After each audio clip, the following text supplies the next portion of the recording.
दोस्तों, 3000 साल के बाद फिरौन की लाश के साथ हुआ अल्लाह का ऐसा करिश्मा जिसे देखकर पूरी दुनिया हैरान रह गई। दरअसल हुआ ये कि 3000 साल के बाद फिरौन की लाश से अचानक आवाजें आने लगी, यानी कि फिरौन की लाश अचानक से बोलने लगी, जिसे देखकर वहां पर मौजूद हर किसी की चीखें निकल गई। लोग अल्लाह अकबर के नारे लगाते हुए वहां से भाग निकले। और यही नहीं, इस पूरे वीडियो को देखकर आप सब लोग भी हैरान और परेशान रह जाओगे और आपका भरोसा अल्लाह पर और ज्यादा मजबूत हो जाएगा। इसलिए आज का हमारा ये वीडियो आप सभी के लिए बहुत ही खास है। आप इसको आखिर तक जरूर देखें। और सबसे पहले, अगर आप भी मानते हो कि अल्लाह जो चाहे वो कर सकता है, तो आप इस वीडियो को दिल से एक लाइक जरूर कर दे और मेहरबानी करके इस वीडियो को शेयर भी कर दे, ताकि और भी लोगों के पास में ये वीडियो पहुंच जाए। प्यारे दोस्तों, सबसे पहले तो हम आपको फिरौन के बारे में कुछ अहम जानकारी देते हैं, फिर हम आपको अल्लाह के इस करिश्मे के बारे में बताएंगे। लिहाजा आप इस वीडियो को बगैर स्किप किए आखिर तक जरूर देखना। दोस्तों, अल्लाह पाक सारी कायनात का मालिक है, कोई उसका शरीक नहीं है। कल कयामत के रोज अल्लाह ताला हर उस इंसान को माफ फरमा देगा जो अल्लाह पर अपना यकीन रखता है, मगर उस इंसान को अल्लाह ताला कभी भी माफ नहीं फरमाएगा जिसने अल्लाह की जात के साथ किसी और को शरीक किया होगा। याद रखिए, दुनिया में 4 बादशाह ऐसे गुजरे हैं जिन्होंने खुदा होने का दावा किया था, जिनमें नमरूद, शद्दाद, बख्त नसर और फिरौन शामिल है। लेकिन फिर अल्लाह ने इनके साथ कुछ ऐसा किया कि ये लोग रहती दुनिया के लोगों के लिए एक इबरत का निशान बनकर रह गए।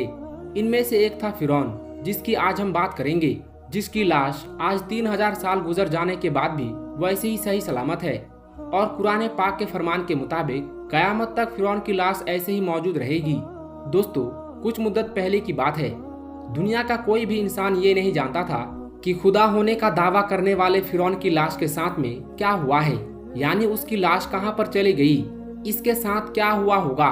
इस बात के बारे में कोई भी नहीं जानता था। लेकिन अल्लाह पाक की किताब तौरात, इंजील और कुरान पाक में भी इसका जिक्र डिटेल से मिलता है, मगर यहूदियों ने कुरान पाक को मानने से इनकार कर दिया था। हम आपको बता दें कि फिरौन का जिक्र अल्लाह ताला ने कुरान पाक में कुछ यूं किया है कि हम फिरौन की लाश को दुनिया के सामने इबरत के लिए महफूज रखेंगे। दोस्तों, 1891 तक किसी को भी फिरौन की लाश का कोई नामो निशान मालूम नहीं था, मगर फिर कुरान पाक ने इस बात का जिक्र कर दिया था कि फिरौन हजरत मूसा अलैहिस्सलाम की कौम का पीछा करता हुआ दरियाए नील तक पहुंचा और वहां पर जाकर पानी में गर्क होकर अपनी फौज समेत तबाह बर्बाद हो गया था। जबकि उसी पानी ने अल्लाह के हुक्म से हजरत मूसा अलैहिस्सलाम और उनकी कौम को गुजरने का रास्ता दे दिया था। लेकिन इसके बाद फिरौन के साथ क्या हुआ, इसके बारे में दुनिया की तमाम किताबें खामोश हो गई। यहाँ तक कि तौरात और इंजील में भी इस बारे में कोई जिक्र नहीं मिलता है, जबकि कुरान पाक में इस बारे में एक अजीब सी बात कही गई है जिसने पूरी दुनिया को हिलाकर रख दिया था। कुरान पाक की इस आयत पर आज तक किसी ने भी ज्यादा गौर व फिक्र नहीं किया। खुद मुसलमान भी इस आयत को पढ़कर आगे गुजर जाते हैं, ये समझे बगैर कि इस आयत का इशारा किस बात की तरफ है। इस आयत में अल्लाह ताला क्या फरमाना चाहता है। अल्लाह ताला ने सूरह यूनुस में इस बात का जिक्र किया है कि बस हमने तेरे जिस्म को समुद्र से निकालकर महफूज कर लिया ताकि बाद में आने वाले लोगों के लिए तुम इबरत का निशान बन जाओ। दोस्तों, फिरौन के इस वाक़ये को गुजरे हुए 3000 साल से भी ज्यादा का अरसा गुजर चुका है। 3000 साल पहले तक फिरौन की लाश समुद्र में ही रही। इसके बाद अल्लाह ताला ने दुनिया वालों को दिखाने के लिए कि मेरा कुरान सच्चा है, मेरे प्यारे नबी हजरत मोहम्मद सल्लल्लाहु अलैहि वसल्लम का फरमान सच्चा है, ये दिखाने के लिए कि अल्लाह ताला ने फिरौन की लाश को समुद्र से बाहर निकालकर फेंक दिया। फिर कई दिनों तक फिरौन की लाश समुद्र के किनारे पर पड़ी रही, मगर यहाँ पर अल्लाह की कुदरत देखे, इसी बीच फिरौन की लाश को किसी भी जानवर ने मुंह तक ना लगाया, यहाँ तक कि कोई परिंदा भी उस जानिब नहीं गया। लेकिन फिर एक दिन एक मिस्री शख्स भेड़ बकरियों को चराता हुआ उस तरफ चला गया और उसने फिरौन की लाश को समुद्र के किनारे देख लिया। इसलिए फिर उसने यह खबर मिस्र के वजीर तक पहुंचा दी। इसके बाद फिरौन की लाश को दरबार में लाया गया। फिर उस पर तहकीक के लिए उसे काहिरा ले जाया गया। वहां पर ले जाकर फिर फिरौन की लाश को जमीन के अंदर दफन कर दिया गया, मगर अल्लाह के हुक्म से जमीन ने भी फिरौन की लाश को बाहर फेंक दिया। फिर उसकी लाश को एक ताबूत में रखा गया और इसके बाद उसे मिस्र के एक म्यूजियम में रख दिया गया। तब से लेकर आज तक, यानी कि 3000 साल गुजर जाने के बाद भी फिरौन की लाश वैसे ही सही सलामत रखी हुई है और कुरान पाक के फरमान के मुताबिक कयामत तक फिरौन की लाश ऐसे ही सही सलामत रहकर लोगों के लिए इबरत का निशान बनी रहेगी, ताकि अपने आप को खुदा कहने वाले का ये हाल देखकर आने वाली नस्लें सबक हासिल करती रहे। कहा जाता है कि फिरौन का सिर और गर्दन का हिस्सा खुला हुआ है, जबकि जिस्म के बाकी हिस्सों को एक पट्टी में लपेट कर रखा गया है। और कहा जाता है कि फिरौन की नाक का सामने वाला हिस्सा गायब है, उसको दरिया के किसी हैवान ने या किसी बड़ी मछली ने खा लिया था। फिर इसकी लाश को दरिया के किनारे फेंक दिया गया, ताकि यह दुनिया वालों के लिए इबरत का निशान बनकर रह जाए।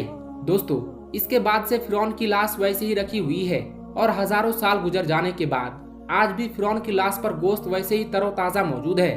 वल्लाहु आलम ये सच है या झूठ है, मगर ऐसा कहा जाता है कि जिस म्यूजियम में फिरौन की लाश रखी हुई है, उस म्यूजियम में चूहे भी छोड़े हुए हैं, जिनको हर साल 15 मार्च के दिन फिरौन की लाश पर छोड़ा जाता है, ताकि वो फिरौन के जिस्म का बढ़ा हुआ जो गोश्त होता है उसे खा ले और वापस फिरौन की बॉडी अपनी असल दायरे में आ जाए।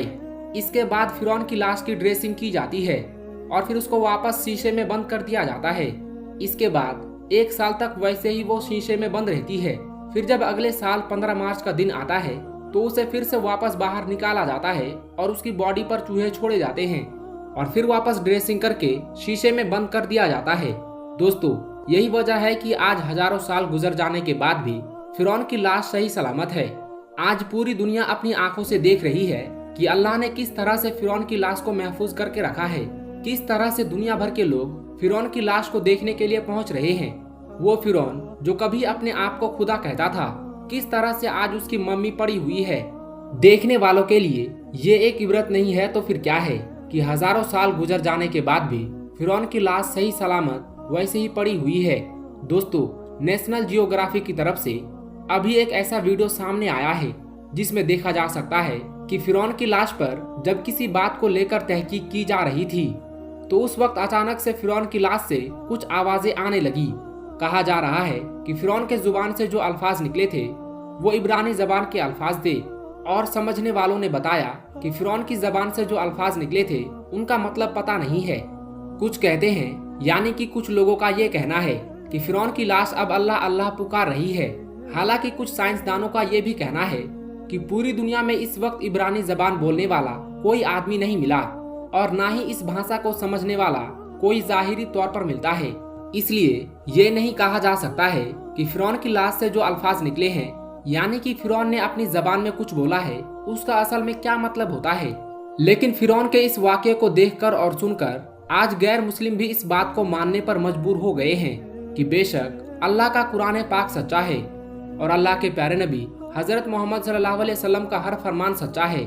दोस्तों, फिरौन के इस पूरे वाक़ये को अल्लाह ताला ने कुरान पाक में कुछ यूं बयान फरमाया है, और हमने बनी इसराइल को दरिया पार करा दिया और फिरौन और उसके लश्कर ने सरकशी और जुल्म से उनका पीछा किया, इसलिए हमने दरिया का पानी चला दिया जिससे वो वहीं पर गर्क होने लगा। हालांकि जब वो गर्क होने लगे तो फिरौन कहने लगा कि मैं इस बात पर अभी ईमान लाता हूँ कि अल्लाह के सिवा कोई माबूद नहीं है, अब मैं मुसलमान होना चाहता हूँ। तब उससे कहने वाले ने कहा, ऐ फिरौन, तू अब ईमान लाता है, इससे पहले तो तू बड़ा नाफरमान था, तू तो बड़ा फसादी था। आज हम तेरी लाश को हमेशा हमेशा के लिए बचा लेंगे ताकि तू बाद आने वालों के लिए एक इबरत का निशान बनकर रह जाए और तुझे देखकर लोग कयामत तक इबरत हासिल कर सके। दोस्तों, यही वजह है कि फिरौन की लाश को ना ही दरिया ने अपने अंदर रखा और ना ही जमीन ने अपने अंदर रखा। हजारों साल गुजरने के बाद आज भी उसकी लाश वैसे ही महफूज है और कयामत तक फिरौन की लाश ऐसे ही महफूज रहेगी और लोग इसे देखकर इबरत हासिल करते रहेंगे। लिहाजा दोस्तों, हमें भी गुरूर और तकब्बुर से हमेशा बचकर रहना चाहिए। तकब्बुर जो होता है वो हमारे अंदर नहीं होना चाहिए। अल्लाह तबारक व ताला से दुआ है कि अल्लाह पाक हम सबको गुरूर और तकब्बुर से बचाए और अल्लाह पाक हम सबको नेक और अच्छे अच्छे काम करने की तौफीक दे। आमीन, अल्लाहुम्मा आमीन। दोस्तों, फिरौन का किस्सा हमें ये सिखाता है कि जब इंसान अल्लाह के हुक्म से मुंह मोड़ता है तो उसका अंजाम पूरी दुनिया के लिए इबरत बन जाता है। लेकिन अब सवाल ये है कि आखिर वो जमीन कैसी थी जहां बाद में अल्लाह ने अपने आखिरी पैगंबर नबी करीम सल्लल्लाहु अलैहि वसल्लम को भेजा और जहां से इस्लाम का नूर पूरी दुनिया में फैला। आइए अब आपको लिए चलते हैं उसी अरब की तरफ जहां इस्लाम आने से पहले का मंजर कुछ और ही था। सऊदी अरब, जिसे पुराने जमाने में हिजाज के नाम से जाना जाता था, पूरी दुनिया के मुसलमानों का मरकज है। मगर जरा सोचिए, अगर कोई आपसे ये पूछ ले कि आज से तकरीबन 1400 साल पहले, यानी जब पैगंबर मोहम्मद सल्लल्लाहु अलैहि वसल्लम की पैदाइश नहीं हुई थी, तो उस वक्त अरब में क्या होता था, उस दौर में यहाँ के लोग किस माबूद को मानते थे, उनके देवी देवता कौन थे और वो किस मजहब व रस्म रिवाज पर अमल करते थे, तो इसका सीधा और आसान जवाब यही है कि उस जमाने में बस कुछ ही लोग ऐसे थे जो एक खुदा पर यकीन रखते थे और उसी की इबादत किया करते थे। वरना पूरा अरब, जिसमें सऊदी अरब भी शामिल था, बुत परस्ती यानी मूर्ति पूजा में डूबा हुआ था। हर कबीले ने अपने अपने इलाके के अलग अलग बुत बना रखे थे और हर कोई अपने बुत को ही खुदा मानकर उसकी पूजा किया करता था। फिर हुआ ये कि अल्लाह ने अपने सच्चे धर्म इस्लाम को इस जमीन पर उतारा कि जिसने चंद सालों के अंदर ही पूरे के पूरे अरब इलाके को, बल्कि अगले कुछ सालों के अंदर ही हमारी इस दुनिया के आधे इलाके को इस्लामी हुकूमत में दाखिल कर लिया। तब का वक्त था और एक आज का वक्त है, क्योंकि आज भी इस्लाम दुनिया में सबसे तेजी के साथ फैलने वाला धर्म के तौर पर जाना जाता है। दोस्तों, ये जो पिछले 1400 साल या 1500 साल का पूरा इतिहास गुजरा है, इसमें अगर किसी भी काबिल से काबिल इंसान या फिर आम इंसान से ही पूछा जाता तो उसका जवाब ये होता कि बाकी इलाकों का, बाकी मुस्लिम दुनिया का तो पता नहीं, लेकिन अरब में जिस तरीके से बदलाव आया है, अरब की जड़ों में जिस तरीके से इस्लाम आया है, यहाँ पर मूर्ति पूजा यानी कि बुत परस्ती की दोबारा कभी भी शुरुआत नहीं होगी, यानी दोबारा वापसी नहीं होगी। और यकीन है कि इस वीडियो को देखने वाले आप सभी लोगों का शायद यही मानना होगा, लेकिन आप इस खबर को देखिए।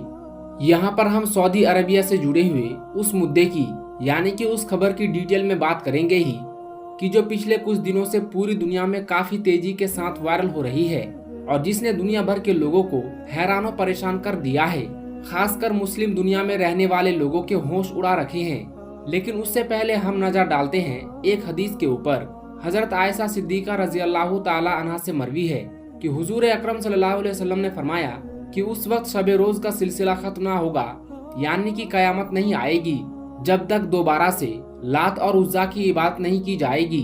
अब आप में से बहुत सारे लोगों के दिमाग में यही सवाल उठ रहा होगा कि भाई ये लात और उज्जा कौन है जिनकी दोबारा इबादत यानी पूजा शुरू होने की इस हदीस में कयामत की निशानी के तौर पर बताया जा रहा है। तो दोस्तों, जैसा कि हमने आपको पहले ही बताया कि पैगंबर हजरत मोहम्मद सल्लल्लाहु अलैहि वसल्लम की पैदाइश से पहले अरब के ज्यादातर लोगों ने अपने अलग अलग खुदा बना रखे थे और वो उन खुदाओं की इबादत मूर्ति पूजा के जरिए से ही किया करते थे। तो उन बहुत सारे अलग अलग खुदाओं में से जो कुछ गिने चुने खुदा पूरे अरब में सबसे ज्यादा मशहूर थे, या ये कह सकते हैं कि जो देवियां सबसे ज्यादा पूजी जाती थी, उनमें से एक का नाम लात और दूसरी का नाम उज्जा था और ये मूर्तियां लोगों से बातें किया करती थी। लात और उज्जा के बारे में हैरानकुन मालूमात तो हम देंगे ही, लेकिन सबसे पहले उनके मुतालिक हाल ही में सऊदी अरब में फिर से इन्हें पूजा जाने लगा है, ऐसा दावा करने वाली खबर की हकीकत जानते हैं। अब ये जो ताजा मामला है कि जिसकी वजह से पिछले साल से ही मीडिया या फिर सोशल मीडिया के ऊपर काफी विवाद हुआ पड़ा है और कंट्रोवर्सी हो रखी है, वो दरअसल इन इंसान के एक बयान से शुरू हुआ था।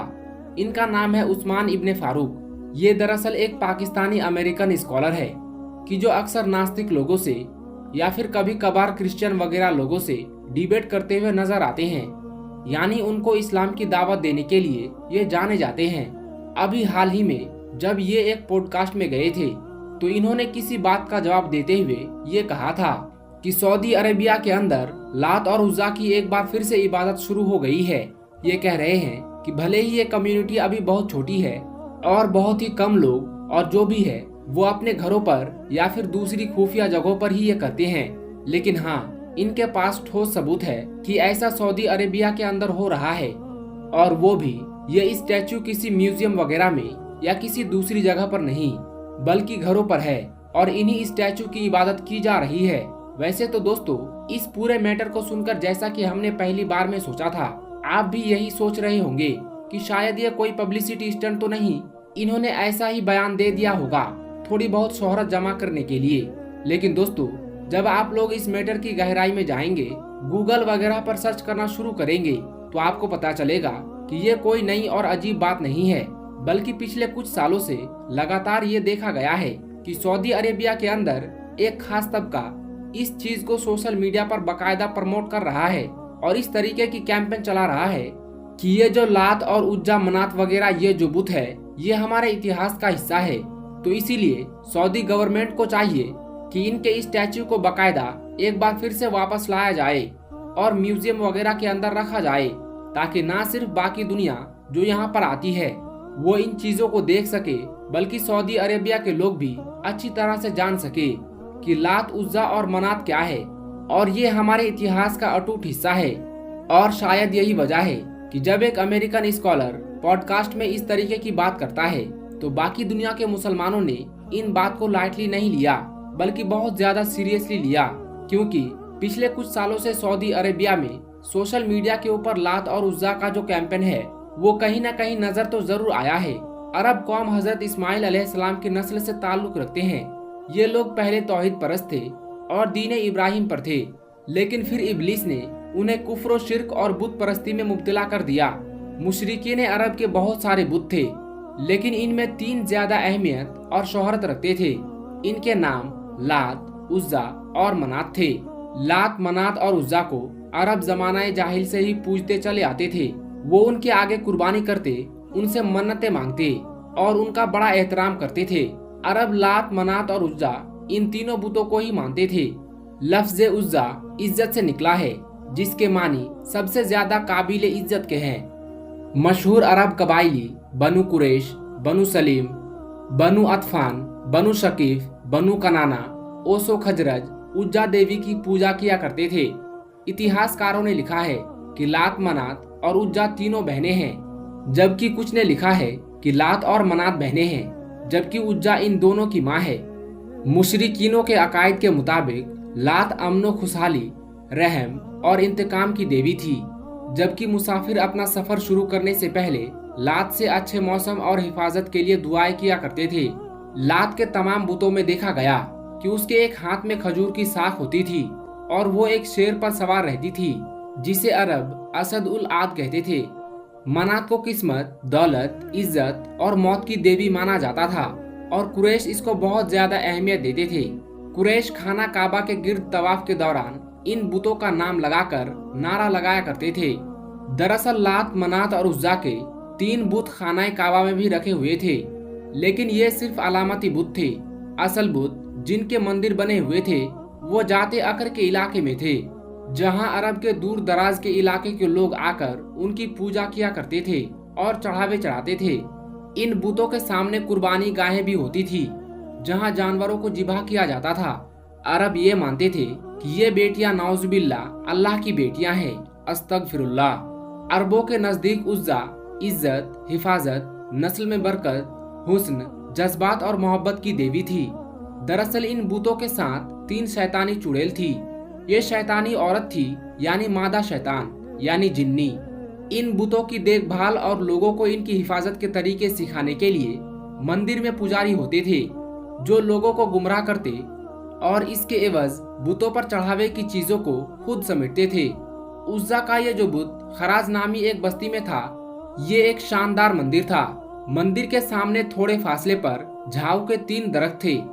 अरबी में इन दरख्तों को असल कहते हैं। ये एक सहराई दरख्त होता है जो उजाड़ और बंजर सहराई में पैदा होता है। झाऊ के इस दरख्त पर उज्जा का बसेरा था। इस बारे में किसी को भी इल्म नहीं था कि उज्जा की जिस बुत की पूजा की जाती है वो शैतानी ताकत है जो इस दरख्त पर रहती है। जब भी लोग इसके मंदिर चढ़ावे और मन्नतों के लिए आते तो वो चुड़ैल जो होती वो मंदिर के उस बुत के अंदर दाखिल होकर बोला करती और शैतानी गुप्तों से लोगों के मसाइल भी हल कर दिया करती थी। इस तरह इसका आका इब्लीस इसके इस काम से खुश होता था। जब अल्लाह के आखिरी नबी हजरत मोहम्मद सल्लल्लाहु अलैहि वसल्लम को मबूस फरमाया गया, आपने अल्लाह की मदद से फतेह मक्का किया, तो कुछ दिनों के बाद बुतों की शामत आ गई। खाना काबा में रखे हुए बुत तोड़े जाने लगे और सच्चे रब का नूर चमकने लगा। खाना काबा से बुतों को हटाने के बाद मुख्तलिफ देहातों और बस्तियों में बने हुए मंदिरों की बारी आई। जब मक्का के तमाम बुत तोड़े जा चुके तो 25 रमजान को नबी पाक सल्लल्लाहु अलैहि वसल्लम ने हजरत खालिद बिन वलीद को बुलाया। इंसानी तारीख का सबसे काबिल तरीन कमांडर हजरत खालिद बिन वलीद को उज्जा की तबाही का मिशन सौंपा गया। आप सल्लल्लाहु अलैहि वसल्लम ने खालिद बिन वलीद को हुक्म दिया कि उज्जा के मंदिर के करीब 3 झाऊ के दरख्तों में से एक को जाकर काट दे। लिहाजा आपने हुक्म की तामील करते हुए खराज बस्ती में पहुंच गए। हजरत खालिद बिन वलीद तीसरे दरख्त के करीब उसे काटने की नियत से पहुंचे तो अचानक उज्जा नामी चुड़ैल आपके सामने जाहिर हो गई। वो एक खौफनाक सूरत वाली बरहना औरत थी।